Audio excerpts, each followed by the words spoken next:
WhatsApp family, Lord of the mysteries मानवा में सभी भाइयों का स्वागत है। पिछले पार्ट में अपन लोगों ने देखा क्लेन का एक बंदा पीछा कर रहा होता है जो कि सीक्रेट ऑर्डर नाम की ऑर्गेनाइजेशन से होता है। डन और क्लेन मिलकर उस बंदे को संभाल लेते हैं, जिससे कि डन आखिरी में कहता है अब तुम बियॉन्डर बनने के लिए तैयार हो। क्लेन कहता है मैं शेयर पोर्शन को चुनता हूँ। इस वाले वीडियो की बिल्कुल ही स्टार्टिंग में अपन देखते हैं डन कहता है तुम्हें एक बार पता होना चाहिए जो कुछ भी तुमने चुना है वापस जाने का कोई रास्ता नहीं है। क्लेन कहता है ठीक है मैं समझता हूँ। डन कहता है ठीक है मेरे पीछे आओ। क्लेन फॉलो करते हुए कहता है कैप्टन आपने बताया था पोशन की मदद से मुझे सिर्फ सीखने की एबिलिटी मिलेगी ना कि नॉलेज। अगर सचमुच में ऐसी बात है तो मुझे मिस्टिकल नॉलेज कहाँ से मिलेगा। डन कहता है पहला रास्ता ये है खुद से एक्सपेरिमेंट्स करने पड़ते हैं और रिजल्ट्स को बेटर करना पड़ता है। दूसरा रास्ता है नॉलेज भगवान से मिल सकता है और तीसरा रास्ता है जब भी कोई इंसान पोषण लेता है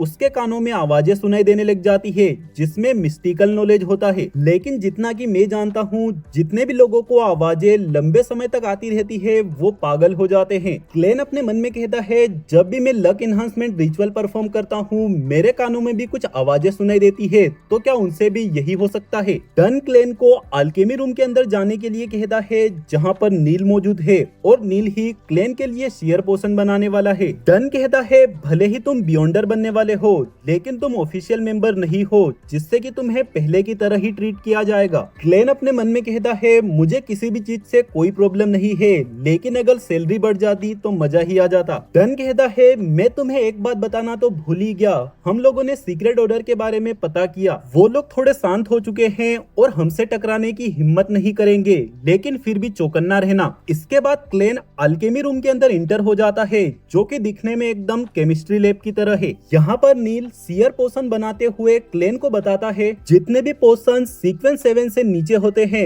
उन्हें बनाने के लिए फॉर्मूला के अकॉर्डिंग इंग्रेडिएंट्स डालते जाओ। किसी भी तरीके की रिचुअल या फिर चैंटिंग्स नहीं करनी पड़ती है। शेयर पोशन बनाने के लिए 100 ml पानी के अंदर 13 बूंदे नाइट वेनिला डालना पड़ता है, फिर 7 गोल्ड मिंट की पत्तियां, 3 बूंद हेमलॉक जूस का पॉइजन और 9 ग्राम ड्रैगन ब्लड ग्रास का पाउडर। इतने सामान से ही क्लेन को खुशबू आने लग जाती है कि कुछ तो जादुई चीज पक रही है। नील कहता है अभी तक हम लोगों ने सिर्फ ऐसी चीजें मिलाई है जिनके कम ज्यादा होने पर कोई भी दिक्कत वाली बात नहीं है, लेकिन अब आने वाली चीजों को एकदम सटीकता से मिलाना पड़ता है जो कि है स्क्विड ब्लड और स्टीलर एक्वा क्रिस्टल। अगर ये चीजें थोड़ी भी ज्यादा डल जाती है तो इससे तुम मारे भी जा सकते हो। ये सब कहते हुए क्लेन का शेयर पोशन तैयार हो जाता है।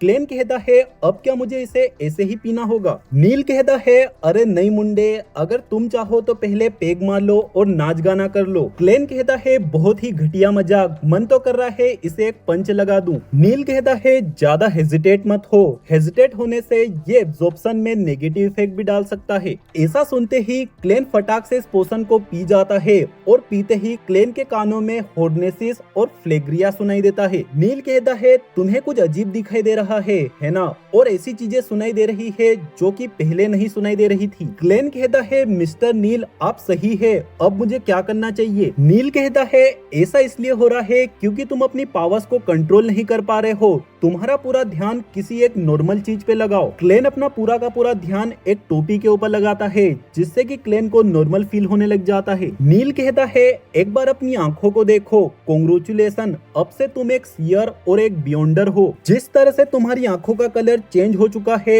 इसका मतलब तुम्हारी पावर्स मैनिफेस्ट हो रही है। जब तुम कोगिटेट और मेडिटेट करना सीख जाओगे तुम्हारी आंखें नॉर्मल हो जाएगी। क्लेन कहता है मिस्टर नील मैं कोगिटेशन कब सीख सकता हूँ। नील कहता है अभी इसी वक्त किसी भी चीज को इमेजिन करो जो कि कोगिटेशन की पहली स्टेप है। अब उन्हीं चीजों को ऐसी चीजों से रिप्लेस कर दो जो कि एग्जिस्ट नहीं करती। क्लेन अपने मन में कहता है आखिर ये गोले जैसी चीजें क्या थी, क्या ये मेरी कोगिटेशन की वजह से बनी थी। नील कहता है बहुत बढ़िया, जैसा कि मैंने सोचा था तुम्हारी कोगिटेशन अच्छे से आगे बढ़ी। अब मैं तुम्हें एक ऐसी एबिलिटी सिखाऊंगा जो कि है तो सिंपल लेकिन बहुत ही काम की है, जिसका नाम है स्पिरिट विजन। अपनी इंडेक्स फिंगर्स को को अपनी आंखों के सामने करो, लेकिन उन्हें टच मत होने देना। अब अपने विजन को हाथों के पीछे फोकस करो और अपनी फिंगर्स को धीरे से मूव करना। क्या तुम अपनी उंगलियों के बीच में कलर देख पा रहे हो? बहुत बढ़िया, ये स्पिरिट विजन की फर्स्ट स्टेप है। इसे स्टेबल रखने की कोशिश करो, तब तक मैं तुम्हें बताता हूँ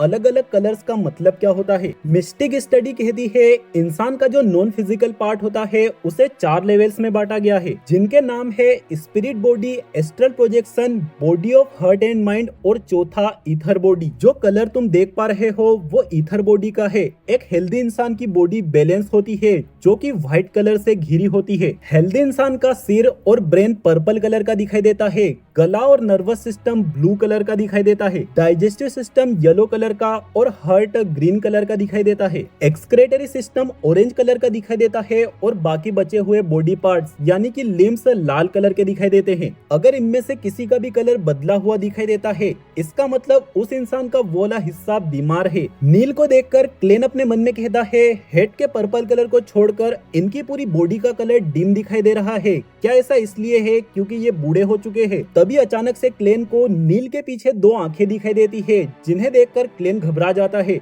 आपके पीछे 2 आंखें हैं। नील कहता है चिंता मत करो, ये रिचुअल का नतीजा है। क्लेन पूछता है क्या किसी मरे हुए क्रीचर के बॉडी पार्ट से बनी हुई चीज में भी लाइफ मौजूद हो सकती है? क्लेन ऐसा स्पेशली एक डब्बे को देखकर कह रहा होता है। नील कहता है अगर टेक्निकली कहा जाए तो हाँ, इसी कारण से तो पोषण बनाना सक्सेसफुल हो पाता है और बियॉन्डर्स अपना कंट्रोल खो देते हैं। क्लेन कहता है लेकिन कहा तो ऐसा जाता है कि स्पिरिट्स हर जगह मौजूद होती है। अगर वो बात सच है तो मुझे सिर्फ इस डब्बे के अंदर से ही कुछ क्यों फील हो रहा है? नील कहता है यंगस्टर, इस वक्त हम एवरनेट गॉडेस चर्च के नीचे खड़े हैं। तुम्हें क्या लगता है कि हम स्पिरिट्स को ऐसा ही खुला छोड़ देंगे? अचानक से क्लेन को आंख के पास दर्द होने लग जाता है और उसे नील के पीछे आत्मा जैसा कुछ दिखाई दे रहा होता है। नील कहता है ये एक नॉर्मल बात है, तुम अभी अभी बियॉन्डर बने हो और स्पिरिट विजन का इस्तेमाल करने से बॉडी पर बर्डन पड़ता है, जिससे कि तुम्हें हेलुसिनेशंस भी हो सकते हैं। नील के ऐसा कहते ही वो आत्मा जैसा फिगर गायब हो जाता है। अगर तुम्हें स्पिरिट विजन को ऑफ करना है तो कोगिटेशन का इस्तेमाल करना होगा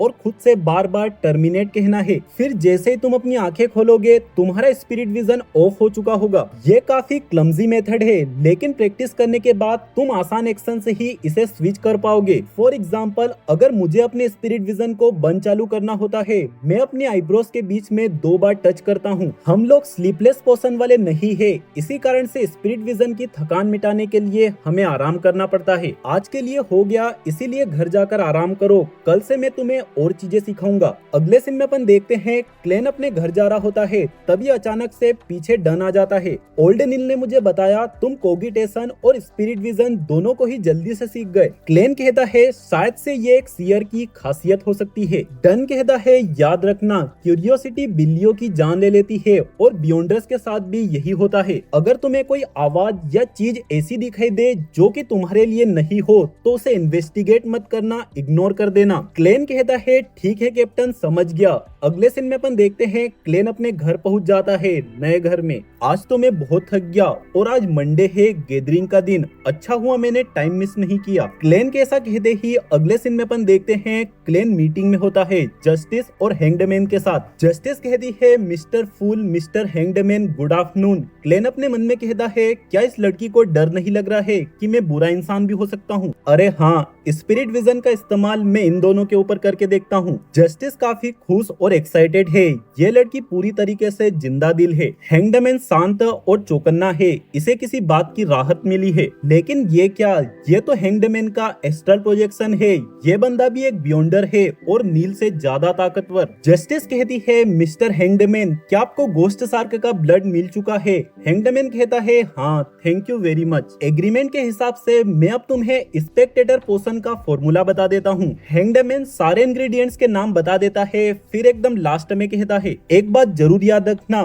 पोशंस के नाम सिंबॉलिक होते हैं और पोशन पीने के बाद कोगिटेशन की प्रैक्टिस करते रहना, तभी जाकर तुम उस पोशन की ताकत को खोज पाओगी और हासिल कर पाओगी। अचानक से क्लेन बीच में कहता है हासिल नहीं करना, डाइजेस्ट करना है और खोजना नहीं है, काम करना है। और पोशंस के नाम सिंबॉलिक नहीं है बल्कि वो पोशन की ताकत को दर्शाते हैं। यह सुनकर हैंगडमैन गहरी सोच में चला जाता है। फिर फिर कहता है मिस्टर फूल आपका धन्यवाद, आपकी बात मुझे पूरी तरह से समझ तो नहीं आई है लेकिन मुझे हिंट से मिल चुकी है जिससे कि काफी सारी चीजें सोल्व हो सकती है। क्लेन अपने मन में कहता है मुझे तो रोजेल गस्टा के इन शब्दों का मतलब भी नहीं पता लेकिन इसे कुछ तो समझ में आ गया है। क्लेन कहता है मेरी तरफ से ये एडवांस पेमेंट है। जस्टिस कहती है मिस्टर फूल क्या आप बदले में कुछ चाहते हैं? क्लेन कहता है हाँ मुझे रोजेल गस्टा की डायरी पेजेस चाहिए, अगर एक भी हुआ तो भी चलेगा। जस्टिस कहती है मैंने सुना है एम्परर की डायरी अजीब शब्दों से लिखी है जिन्हें कि सिर्फ वो ही पढ़ सकते हैं। हैंग्ड मैन अपने मन में कहता है आखिर ये कंफर्म कैसे करेगा कि वो एम्परर की ही डायरी के पेजेस है? क्या ऐसा हो सकता है इसने फिगर आउट कर लिया हो कि उन सिंबल्स को कैसे पढ़ा जा सकता है? क्लेन अपने मन में कहता है बेचारे लोग, इनमें से किसी को भी चाइनीज नहीं पढ़ते आती है। क्लेन इन दोनों से कहता है किसी भी एक चीज के बारे में सोचो और ये मान के चलो तुम्हें उसे बहुत जल्दीबाजी में लिखना है, ये पेन पेपर लो और उसे लिखने लग जाओ। जस्टिस कहती है ठीक है, ये क्या, ये पेन तो अपने आप हिल रही है। मिस्टर फूल क्या आप मेरे थॉट्स को भी पढ़ सकते हैं? क्लेन कहता है नहीं, मैंने बस प्रोसेस को आसान कर दिया है, जब तक तुम लोग नहीं चाहोगे पेपर पे कुछ नहीं आएगा। इसी तरह से तुम्हें रोजेल की डायरी के सिंबल्स को सिर्फ याद रखना है, बाकी काम खुद हो जाएगा। हैंग्ड मैन कहता है मिस जस्टिस तुम्हें चिंता करने की जरूरत नहीं है, जब तुम स्पेक्टेटर बन जाओगी तुम्हारी मेमोरी बहुत स्ट्रॉन्ग हो जाएगी। एक बात का हमेशा ध्यान रखना, एक स्पेक्टेटर के लिए दुनिया नाटक की तरह होती है। अगर तुम साइड में खड़े खड़े लोगों को देखती रहोगी तो तुम्हें उनके विचारों का एक्सेस मिल जाएगा। जस्टिस कहती है ठीक है मिस्टर हैंग्ड मैन, आपका बहुत बहुत धन्यवाद। क्लेन अपने मन में कहता है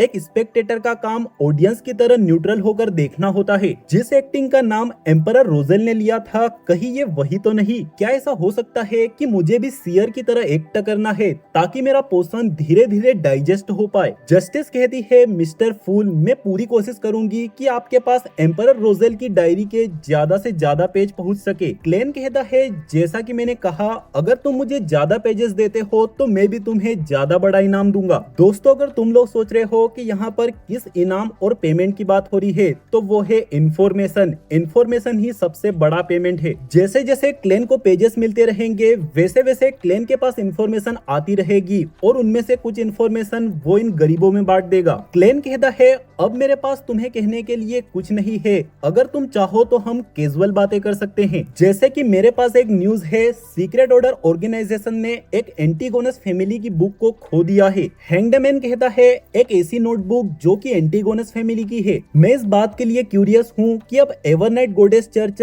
इस न्यूज के ऊपर कैसा रिएक्ट करेगी। जस्टिस कहती है तुम क्यूरियस क्यों हो और एवरनाइट गोडेस चर्च का इससे क्या लेना देना? हैंग्ड मैन कहता है वेल जो एंटीगोनस फैमिली है उसे फोर्थ एपोच के दौरान एवरनाइट गोडेस चर्च ने ही डिस्ट्रॉय किया था। ये सुनकर क्लेन अपने मन में कहता है ऐसा लगता है वो नोटबुक्स नाइट हॉक्स के लिए जितना कि मैंने सोचा था उससे भी ज्यादा जरूरी है। मुझे बियॉन्डर बनाने का मेन रीजन यही होगा कि वो किसी भी हालत में उस नोटबुक को ढूंढना चाहते हैं। इसके बाद जस्टिस भी अपनी साइड से एक न्यूज सुनाती है। बेलेम के ईस्टर्न कोस्ट पर एक हार का सामना हुआ है, इसी कारण से किंग काफी ज्यादा टेंशन में है। उन लोगों का कहना है गवर्नमेंट का कुछ भी काम सही नहीं है। जब भी रूलिंग पार्टी चेंज होती है बहुत सारे लोगों को अपनी जॉब से चेंज कर दिया जाता है, छोटे से लगाकर बड़े तक। ये सिस्टम बहुत ही बेकार है लेकिन इससे बेटर सिस्टम भी तो नहीं है। ये सुनकर क्लेन अपने मन में कहता है क्या एम्परर रोजेल ने सिविल सर्विस सिस्टम इन्वेंट नहीं किया है? जरूर से ऐसा हो सकता है कि एम्परर रोजेल ने अपना पूरा ध्यान किसी और जरूरी जगह पर लगाया हो। क्लेन जस्टिस से कहता है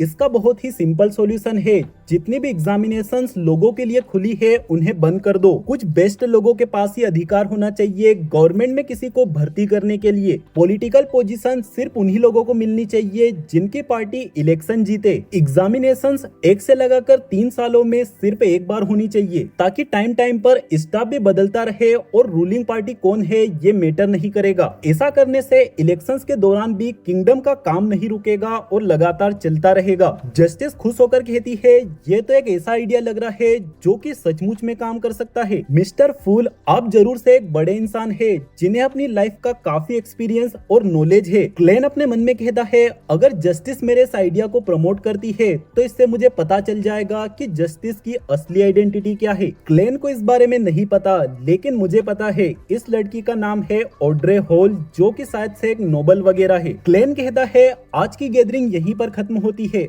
अगले सीन में अपन देखते हैं क्लेन अपने घर पर होता है। उस ग्रे फॉग में आना जाना और खुद का एस्ट्रल प्रोजेक्शन होना थोड़ा अजीब फील होता है। लगता है अब मेरे पास और भी ज्यादा ताकत आ चुकी है जिससे कि मैं वहाँ के और भी क्रिम्सन स्टार्स को टच कर सकता हूँ। क्या मुझे किसी और इंसान को भी वहाँ पर समन करना चाहिए? क्लेन के ऐसा कहते ही ये वाला वीडियो यहीं पर खत्म हो जाता है। लेकिन वीडियो खत्म करने से पहले एक बहुत जरूरी बात कर लेते हैं। भाई लोगों, ऐसा फील हो रहा है कि इस वाली सीरीज को डिसकंटिन्यू कर देना चाहिए और किसी और बढ़िया सी सीरीज को पकड़ना चाहिए। ये मत सोचना कि मुझे एलओटीएम इंटरेस्टिंग नहीं लग रही है, लेकिन प्रॉब्लम ये है कि इसके सिर्फ 65 चैप्टर्स ही है। वैसे भी जब मैंने एलओटीएम को शुरू किया था मुझे काफी दिनों बाद पता चला था कि इसके सिर्फ 65 चैप्टर्स है। एलओटीएम को तो अपन को वैसे भी डिसकंटिन्यू करना ही पड़ेगा, तो मैं सोच रहा हूँ अभी कर दे, मतलब हाल के दिनों में। मैं सोच रहा हूँ कि ओआरवी को शुरू कर दिया जाए। अगर तुम्हारे मन में भी कोई बेटर मानवा है तो कमेंट करके जरूर से बता देना।